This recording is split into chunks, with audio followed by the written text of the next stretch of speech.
হিন্দুদের খুশির দিন হলো পূজার দিন, তারা খুশি উদযাপন করে। ওখানে যদি প্রশ্ন করা হয় মুসলমান ভাইয়েরা কেউ আছেন, পাওয়া যাবে না, পাওয়া যাবে না। তাহলে আমরা মুসলমান হিন্দুর সাথে মিশে গেছি, হিন্দু আমাদের সাথে মিশতে আসেনি, ঠিক কিনা?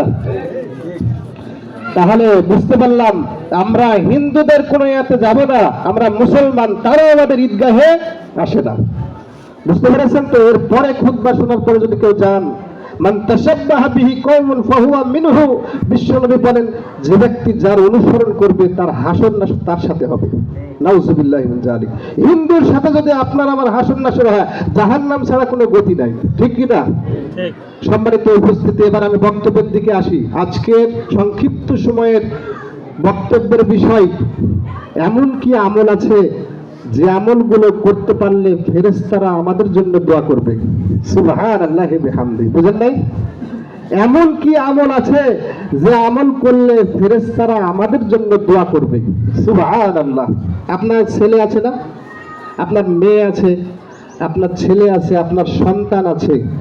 সন্তানকে সুন্দরভাবে যদি সুশিক্ষা দিতে না পারি, ছেলে মেয়েদের দোয়াও পাওয়া যায় না। ছেলে মেয়েরাও কবরের কাছে যেতে চায় না, পিতা মাতার জন্য ছেলে মেয়েরাও দোয়া করে না। কিন্তু এমন কিছু আছে যে ছেলে মেয়েরাও যদি দোয়া না করে, কিন্তু আমলের কারণে ফেরেশতারা আপনার আমার জন্য দোয়া করবে। সুবহানাল্লাহি বিহামদি।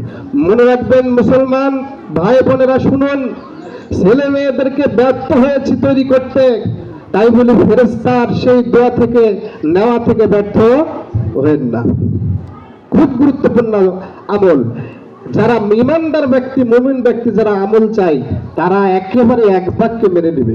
সম্মানিত উপস্থিতি, আমি আপনাদের দৃষ্টি আকর্ষণ করছি, যে আমলই করি না কেন তার মধ্যে বিদআত করা যাবে না।